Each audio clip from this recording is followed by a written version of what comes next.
Much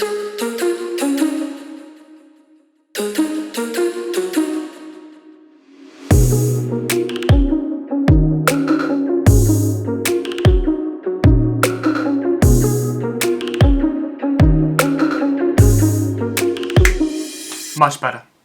Hey, what's going on everybody, and welcome back to another video. Now, today's video is not going to be like my normal videos. Most recently, I've been doing a series where I document my travels and show the behind the scenes process of the photos. So for a bit of a change, I thought I'd talk about my product photography process, show you how I set up a shot, how I light the scenario, and also how I use props to complement the product. The breakdown of today's video looks a little something like this. Section 1 is about planning and inspiration and how I gather photos to give me an idea of what I want to achieve and how I want the final photos to look. Section 2 is about flatlays, mainly talking about the best ways I have found to light the scene and how to add texture to really make the picture come to life. Section 3 is getting the details, using certain types of lenses to get the best effects and which angles to use. And finally, Section 4, and the most requested section to talk about, is how to make objects float and make it seem as natural as possible.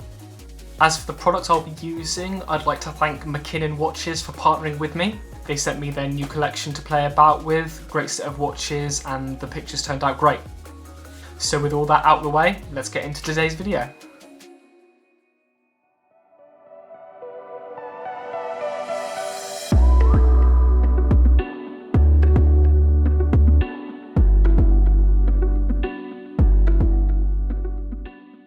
For me, planning is the most important part of any photo shoot. It eases the pressure of trying to come up with photo after photo in the moment. For this particular shoot, knowing that I wanted to make the watches float, I looked to the advertising of the Apple Watch campaign. I have always been drawn to what they do. Now, yes, the watches they advertise are most likely 3D renders, but it is still achievable, as you'll find out later.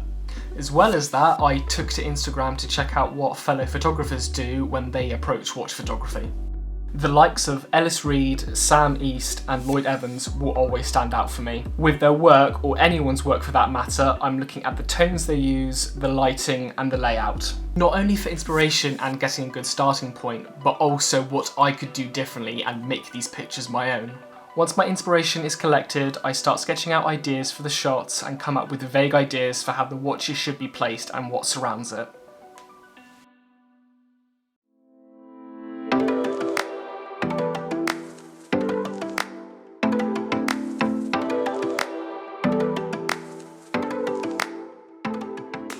Now, flatlays aren't the be-all and end-all when it comes to product photography, but I felt it was worth mentioning because I find them really satisfying and they do make for really good product shots.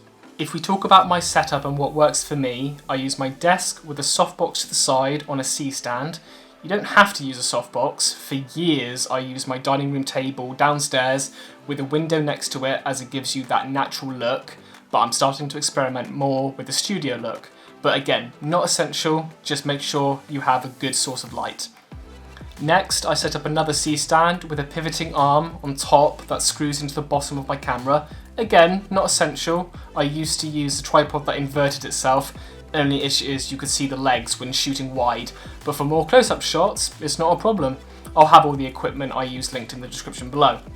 Next, I have my laptop and a mini USB cable plugged into the camera so I can control the settings from the laptop to reduce shakiness, and also I can apply my presets to give a basic look of how it will turn out.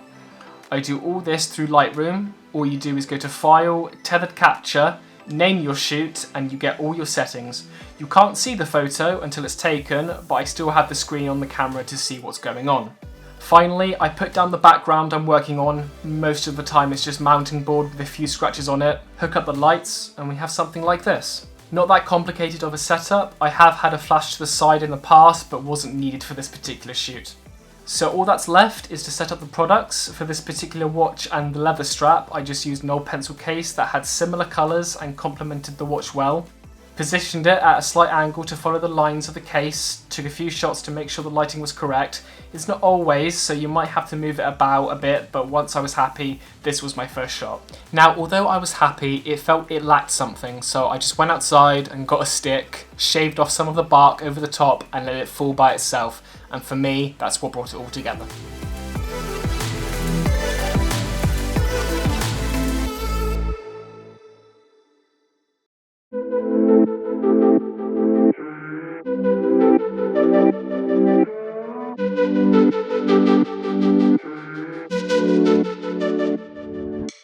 Now, I find this section to be the least troubling because once you have the flatlay set up, you now have a scene ready for detail shots. It's just a case of moving the camera or switching the lens. So if we take what we just did, I just switched to my 50mm 1.8 and put the watch inside the pencil case, or put the camera on a tripod and switch to a macro lens, or put the watch on top with no change to the lighting. Now, if we take a scenario where there's a lot more items, for a flatlay, I never want to crowd the product. So if I do use lots of props, I want them spread out so the attention is still on the product. But when you go for those close-ups, the image feels empty and not that interesting. So I take the props and just move them closer to frame the product more. Once you have those basics down, you can apply it to a range of scenarios. Perhaps you want a shot all about film photography, so you use old film cameras, film stock, lenses. Or perhaps a scene about putting a watch together, so you grab all the tools you own and find a way to incorporate it into the shot.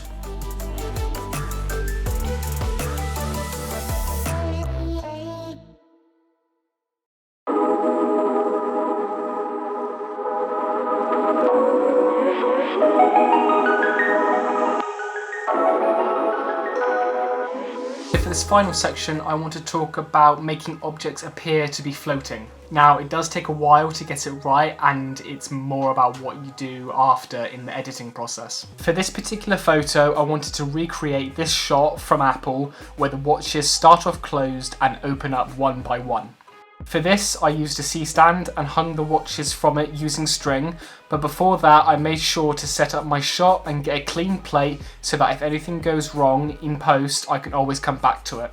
Now, you'll start to see that the watches have a very hard time staying still, so I just grab the string as close as possible to the watch and have the shutter on high speed so that at least one shot will be in focus. From here, I export the photo and open it in EOS Utility, which allows me to see the photo I'm taking, but also overlay any image I want so that I know where to place it. From here, it's just taking one photo after another, overlaying the previous photo and making sure the position is correct. Now, as the watches got more and more open, it got harder and harder to make the straps look natural. So what I used is the curved ends of coat hangers and taped them to the strap. Once that's all done, edit the photos to your liking and then open them all in Photoshop. Open the clean plate first and then stack all the photos. Cut all the watches out. You don't have to do this neatly at first, it's just to see everything, and then you get to work removing everything that shouldn't be there. Take your time with this. The more precise you are, the better the outcome. Use the tools that Photoshop has to offer. Copy and paste other parts of the watch, distort things, use the warp tool, clone stamp, make this look as real as possible. Once you have that all nailed, you're going to end up with a very pleasing photo that looks a little something like this.